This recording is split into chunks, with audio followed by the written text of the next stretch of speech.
Is everything all right, Narcissa? You've been sighing all day. First comes the sighing, then comes the warts. I told you, the plague is already among us. I ain't ever heard of such a thing. What you on about there, Tom? The merchant, he told me, he knows things. Just you wait and see.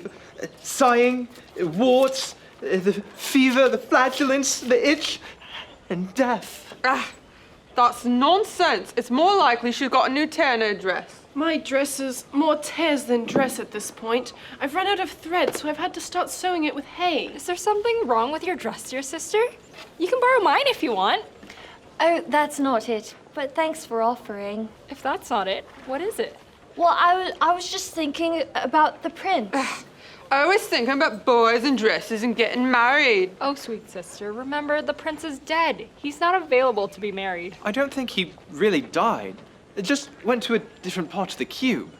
You could go there and see if he wants to marry you. I wasn't thinking about marriage. I was thinking about what Cornelius and Knightley told us. You know, about how the prince came to this side of the wall and was good and kind and loving and cared for people. But despite all that, he was killed. I'm surprised the king didn't send his army to punish all of us. Still might. Kings have the authority to do that sort of thing. But Cornelius said the king didn't want to punish us, but that he wanted us to come back to his kingdom. Probably to punish us there. If such a kingdom exists, would be much more convenient. More likely to turn us all into servants, making us bring him special porridge all day without even pay or a bowl for ourselves. Or perhaps to throw us all in the dungeon. I hear castles have those. Should we take a vote? You know, I suppose we do deserve punishment for the rebellion and for killing the king's son. But didn't Cornelius say the king would show us mercy? And if he did so and welcomed us back, I'm not sure I'd mind being his servant. It's got to be better than here. After all, didn't Cornelius say they have milk and bread and honey? Oh, what I wouldn't give for only a taste. Why, it sounds like you've been thinking about what we've said. Are you ready to see the king's invitation? There is no invitation. Well, what do you call these then? Natural structures? Those appear to be pieces of parchment, made to look like letters. As they are, letters of invitation. Oh, I see. Invitations to be punished? To be locked in the dungeon? Or to be servants? No, nothing of that sort. Here, there's one for each of you. Read them yourselves. Thank you. Dearest Narcissa, Guinevere Victoria Brunhilde III. The king knows my name? Of course he knows your name. He knows all of your names. Keep reading. Oh, I wanted to personally invite you to return to my kingdom. When my dear son was killed, the wall was broken, and there is now a way for you to come here. I've included instructions in this letter. It can't really be that easy. But there are no strings attached, my child. Come, I have a room in my castle waiting for you. If you will only leave your old life behind, you can join my kingdom, not as a subject or a servant or a prisoner, but as one of my own very children. He wants to adopt us? How do we know that this can be trusted? It has the king's signet. It's in his own writing.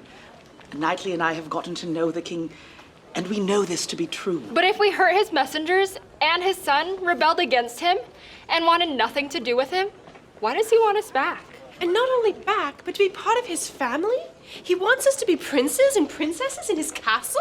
Princess Narcissa Guinevere Victoria Brunhilde III. I could get used to that. This all seems so suspicious to me. You come in here with your horses and your letters and making all sorts of claims.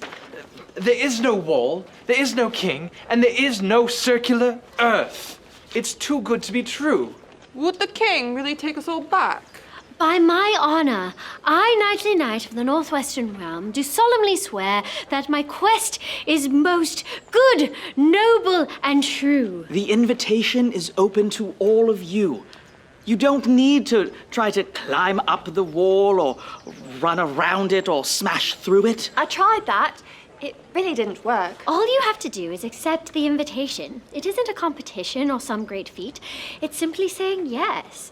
Yes, that you'll come and leave this life to seek the kingdom instead. I'm in. I hope the king will forgive me for my rebellion. I do want to meet him. I want to leave this life behind and go to him. Me too. I want to come too. Can we leave the worms behind? I'm tired of those. Rose? Tom? I don't know. This is our home. I don't know what I'd do without the special porridge and the inn. I'm comfortable here and I'm used to the wall. Come on, Rose. This place is miserable. We've worked so hard and we haven't really been happy. This isn't where we're meant to be. Really, life gets much, much better. The king is so wonderful. He really does love us, and being in his presence is beyond what you can ever imagine. I don't know. I need a bit more time to think. But you have presented some compelling arguments. Take the time you need. But how can we come to the king in these rags? They really aren't suitable. The king does want you to leave your old life behind, but he brought us something to bring for your new one. Oh, what's this? What is this? Oh, what? Wow! What is this? This is so much more than we could ever deserve. Oh, I'm going to be a princess. Oh, my prince, my hero, I can't wait. I also can't wait to begin our journey. Yes, it's not always easy, but it's most certainly worth it. Even when you have to clean up horse droppings or sleep in a bed full of bugs or eat special porridge or listen to an old man snoring. Well, yes, it has been worth all those things. I'm just happy that they accepted the king's invitation. There will be such a party in the kingdom when they find out. Quite so, my friends. A celebration indeed. Ah!